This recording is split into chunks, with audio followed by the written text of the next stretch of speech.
Hello, Leo, and welcome back to the channel, or if it's your first time here, welcome.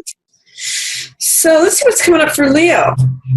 This is your central theme, satisfaction. How nice is that? That's Nine of Cups in the upright position, and so I get the sense that it's going to be a very satisfying month for you, Leo. That's a nice symbol. This is what's in shadow for you. What is passing away for March? What is approaching? Tower, lots of change. And then what's highlighted? Maybe some travel, recovery, healing. That's Six of Swords. Week 1, we've got Hangman in reverse. Week 2, Chariot in reverse. These are major arcana cards. So far, you've got a lot of major arcana. 1, 2, 3, 4. 4 of the 6 cards are major arcana. Or sorry, 4 of the 7. I can count. Then King of Cups in reverse for week 3, and 7 of Coins in reverse for week 4. So I'm going to go through each one of these and just talk a little bit about each one. I'm going to start with the shadow highlight. Like I said, the central focus for you, Leo, is satisfaction. 9 of Cups. Cups represent emotion. They represent the water element. And this is sort of like having a full wine cellar. The choice is yours. You can drink from any cup. And it means having more than enough. You can see here he's kind of got this look like he's eaten a full meal. He's just feasted at the buffet. And it's just a card of satisfaction. Sometimes it's called wish fulfillment. So some of you may just be feeling like your wishes are fulfilled, that you're feeling emotionally full. The one, usually this is just a very positive card. The one warning with this card is to not go overboard. Sometimes there's a tendency to overeat or overdrink or just, take things into excess. But I actually just see, Leo, that this is just a really positive card for you. I just see this as you smiling and happy. So enjoy that, Leo. This has got all that golden Leo energy up here with all this yellow as well. What I see here, now I think some of these cards showed up for one of the other signs, so it's interesting. But what I see in shadow is Hermit in the upright position. So this shadow card is usually what is not available to us in our conscious mind, usually something that we're not seeing or is below the surface or in delay, something that's in shadow. And this is Hermit. So when Hermit comes up, I usually try to ask 2 questions. How does it relate to truth or seeking the truth? How does it relate to isolating yourself or feeling isolation? One of the things that Hermit does is he separates himself off from the rest of the world to strip everything else away, strip away everything from the outside world. He doesn't care about politics. He doesn't care about gossip. He doesn't care about TV. He doesn't care about, all the trappings that normal life, we fall into. So what he usually does is he sequesters himself away from the rest of the world, the worldly part of the world, in order to seek truth and in order to find out what the truth is with a capital T. So when this is in shadow, I want to ask, Leo, is there some sort of part of the truth that you feel is in delay or in shadow, or that you've taken a break from seeking the truth? Or is there a part of feeling isolated that is in shadow? Is there some part of your psyche or something that feels like it's just the hermit side of you that is in shadow? Maybe some of you are truth seeker, guru, studious, disciplined types. Those are all archetypes for the hermit. But that might just be in shadow right now. That might just be in delay or on pause, or that might just be taking a time out, because that's what's not being available to you right now. That is not, you might not be getting a lot of alone time, your reflective time, and that's okay. It's just, that's what's showing up as in shadow. It just might be in delay, a little bit under the surface. It's still here. It's not like it's gone away, but it's just, kind of parking for the moment. And then what's passing away is Six of Cups in reverse. And I like this position for this card in reverse. In the upright position, Six of Cups means It's sort of like childhood sweetness and kindness. It's sentimentality. It is, the innocence of children. It can mean looking back to the past, or a reunion with someone from the past. Sometimes someone from childhood can show up when this card shows up. And it's really just a sweet, tender, again, emotional, because it's cups energy that's being exchanged between these two kids. In the reverse position, sometimes I read this as cynicism, because it's the opposite of innocence. Naivete is sometimes how this card can be read in the upright. So in the reverse position, sometimes I read it as cynicism or pettiness, or things that are the lower side of childlike activities, so the childlike sides of ourselves. I'm seeing this passing away for you, Leo. There might be some things from the past that you're letting go, some childhood experiences or childhood baggage or feelings of, any cynicism or feeling victimized as a child. This is like old stuff from the past that is passing away. You're letting go of it. If this is sweetness and innocence and kindness, and if this in the reverse is cynicism or pettiness or anything that has to do that is not that is the lower side of children, I get the sense that you're letting that go. You're letting that sort of dissolve away. So I actually like this card in this position for you a lot, Leo. And then what I see approaching is big changes. Wow, Tower. Tower is a major arcana card, just like Hermit. So, and I also, by the way, can read this as soul searching. So you might actually be soul searching under the surface, Leo. There may be a certain way in which you are hermit in your subconscious mind, because this is in shadow. There may be a way that you're looking for some sort of direction or truth, but you're doing it in a subconscious way, not in a conscious way, but under the surface. You're doing this, holding up the light and looking at what is true with a capital T for me. And it's really the card of the discipline, the person who has, the disciple, the person who has discipline, the student. Sometimes it can have, spiritual overtones. So that's going on sort of under the surface. And then what's coming up for you, big change. Tower, the old structure is coming down. This is a big theme in the world right now. Where what was past is going to be crumbling away and new stuff is coming in. Usually the tower represents establishment. It represents like a fortress, something that is really been in place for a while and seems like it would never go away. But with these waves crashing up against it, this storm, fire, lightning bolts, it is challenging the tower and it is causing it to crumble. You can actually see people are jumping out the windows.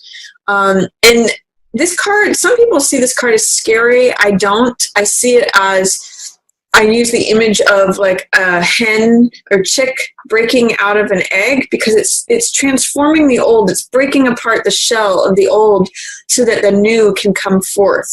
And the card that follows this in the tarot is Star, which is all about renewal and serenity, feeling like yourself again. So this is sort of like the final cleansing of the old system, tearing down the old structure, transformation.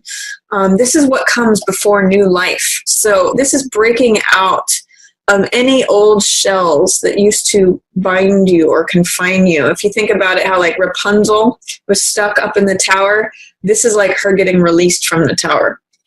So looking ahead, this is what is approaching, is big change. And sometimes this can be very sudden change, like out of nowhere. Like you didn't expect it or you didn't see it, but here it shows up. So if some of you have been wanting to break out of something, break out of a rut or change, do a big change from your past, this is a great card to serve you in that respect. And then highlighted is Seven of Swords in reverse. So what I get with Six of Swords, I don't know why I'm saying seven. With this, it's funny too, because you've got two sixes in reverse in this main spread. So sixes, and there's actually two sevens as well. It's all sixes and sevens. No, it's really, what it is, it's talking about this. Sometimes things have to change through disruption and chaos in order to find new order. When I look at numerology, I look at the progression from 4 to 5 to 6. 4 is stable, but it's the old way.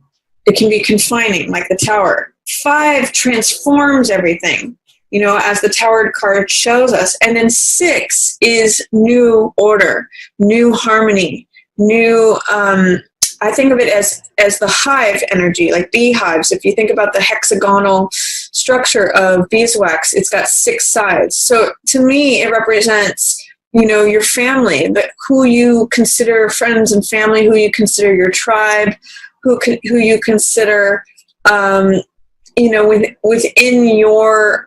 within your group. So I see in some ways this childhood tribe, childhood definition of who you were passing away, and this approaching 6 of Swords. This has to do with recovery and healing, by the way. And I'm really seeing for this month for you, Leo, that this is you rescuing yourself. There's really 3 ways that this card can be interpreted, which is, I'm sure there's many more, but 3 general ways that I interpret, which is someone rescuing another, like you rescuing someone else rescuing you, or you rescuing yourself, taking yourself from a place of stormy seas and charged waters like we see here in Tower. I'm actually seeing the same water here in Tower, these stormy seas at the bottom of Tower, as the same water that is still sort of like churned up and we see waves in it. And it's going away from that, Leo. Going away from the charged waters into smoother seas, smoother horizons. And this card, so it can be a card of literal travel, but I'm also seeing it's like the turbulence of the past is resolving, and then you're going towards a calmer horizon, calmer seas. I see you just looking at the horizon and it being very peaceful and just seeing the clouds sort of sitting there. So real card of recovery and healing, perhaps also literal travel. But so those are featured for you. That's what's highlighted, real time of recovery and healing. But I also see it in reverse. So it may be that that's going to take longer than expected, or it's in delay. It's just under the surface. Because this is in reverse as well, I'm kind of getting the sense that as you let go of this stuff from the past, whatever was from childhood, whatever was a grievance, whatever seems like whatever's attached to any cynicism or resentment or, just childhood baggage from childhood is what I'm going to say. As that goes, as that dissolves away, there's room for this to come in. So the reason I'm seeing this in reverse is, to me, attached to this being in reverse.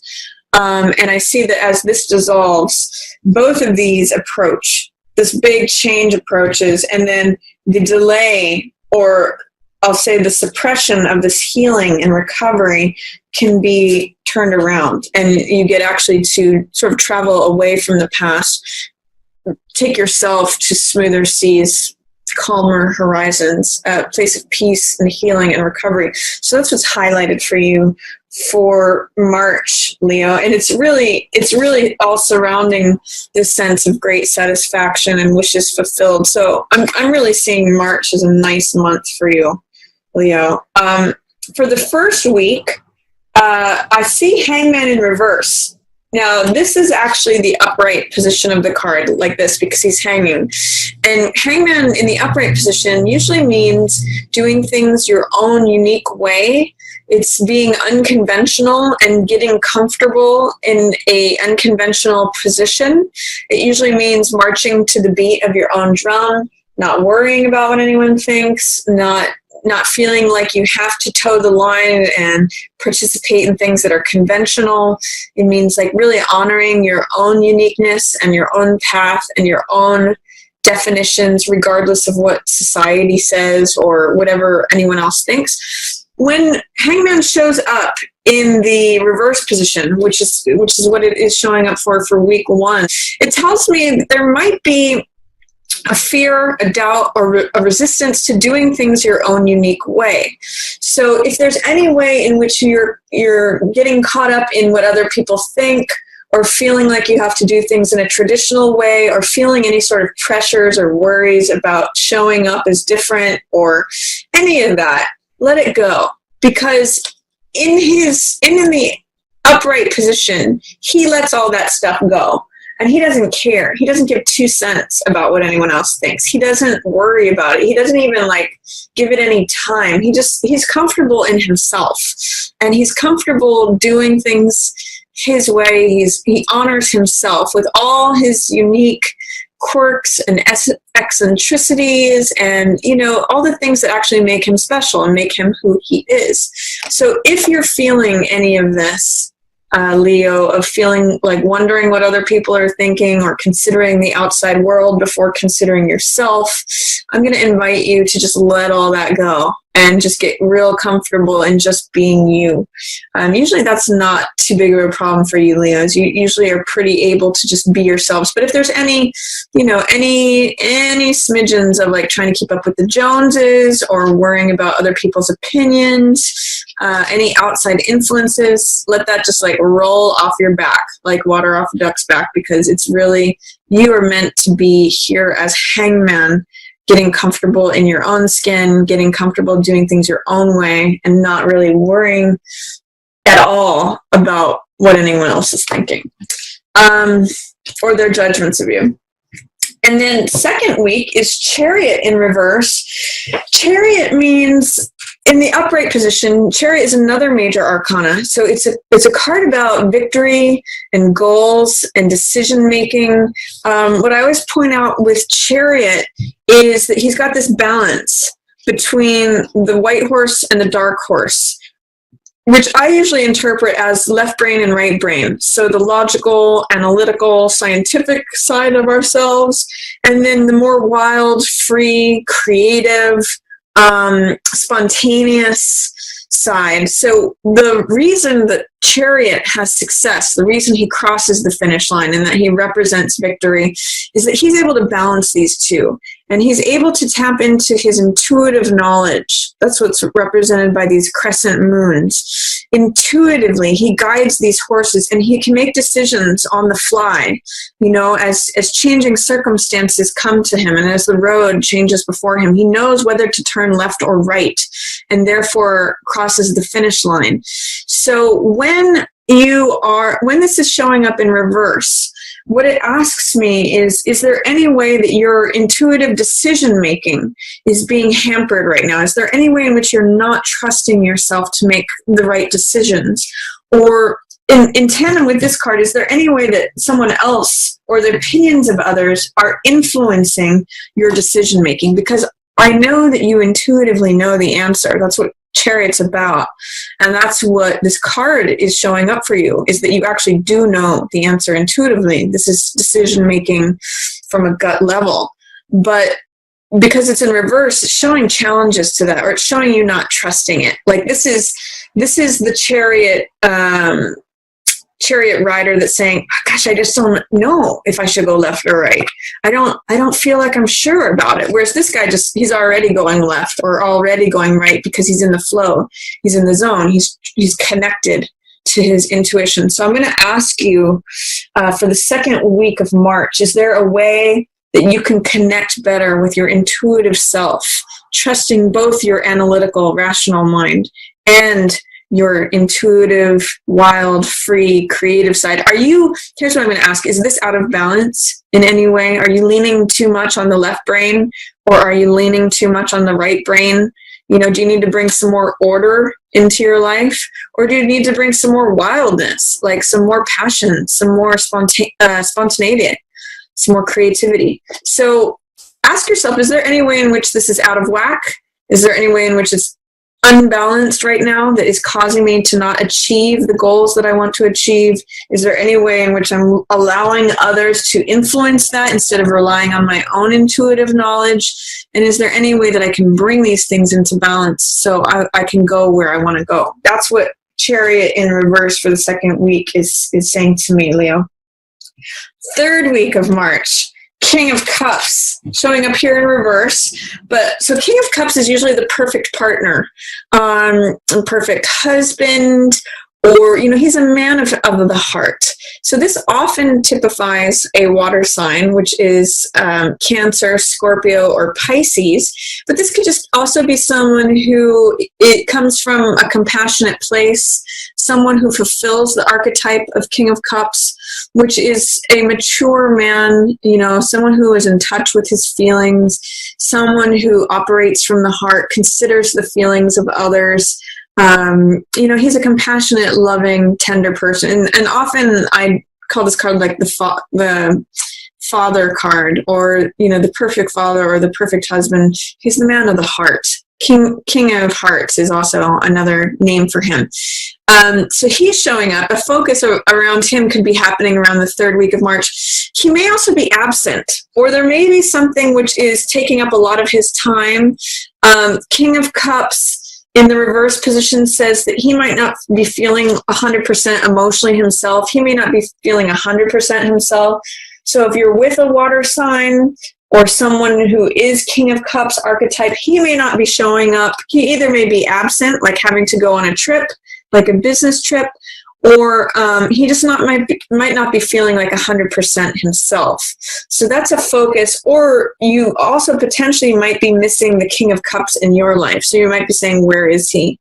Why is King of Cups not showing up? This could be a lover, a father, a brother, a family member, a spouse. But something's going on with King of Cups the third week of March. This also potentially, Leo, if you identify with King of Cups energy, this could mean that you are feeling out of sorts, that you're not feeling fully yourself. You're not feeling emotionally, you know, as master of your emotions third week of March. But I'm for most of you, I'm getting that it's your spouse, partner, someone that you're connected to who's either absent or not themselves. But for some of you, it may be you. And then last week of March, I'm getting 7 of coins in reverse. This is the farmer card. So in the upright position, this means stepping back and reevaluating something, assessing something, looking at the progress that you've made so far and making decisions about whether you want to continue on that same path. Like, for example, whether you want to continue planting the same crop, if you like the yields that it's getting you. Sometimes I call this card like a return on investment. Like you need to wait in order to harvest these. If you harvest them too soon, they're sour grapes. But if you need to wait until the harvest is ready to harvest this. So it's a good time to assess, are the actions that I'm taking and nurturing yielding the results that I want? Sometimes in the reverse position, it's saying that you may be having a hard time assessing things or evaluating things. You may be having some difficult times being patient of reaping a certain harvest or waiting for that money or that crop to come in. You might be wanting to harvest things now. And the lesson or message of this card is that you need to let the grapes ripen on the vine. If things happen too soon, if you harvest too soon, it won't be sweet. You'll literally get sour grapes, which you can't make any wine from. You know, you can't enjoy the fruits of your labor or what it is that you've been patiently waiting for if it happens too soon. So a caution with this card being in reverse is saying you may need to kind of lean into being patient. It might not be easy, but there's a reason that things take their natural time. And this card is just a card of taking time out to reflect, taking time out to reassess any of your actions or your investment in things, you know, what you think about, what you act on, any of that, so that you can decide if you want to continue doing plant the same crop again in the future or take a different direction. So that is my reading for you, Leo. I hope you enjoyed it. Please feel free to leave me any comments or feedback about the tarot mat, whether you like this layout or if you prefer that I go back to the old layout. Feel free to share this reading with any other Leos that you think might enjoy it. As always, feel free to like or subscribe. And as always as well, I just want to thank everyone so much for watching. Yours in the stars.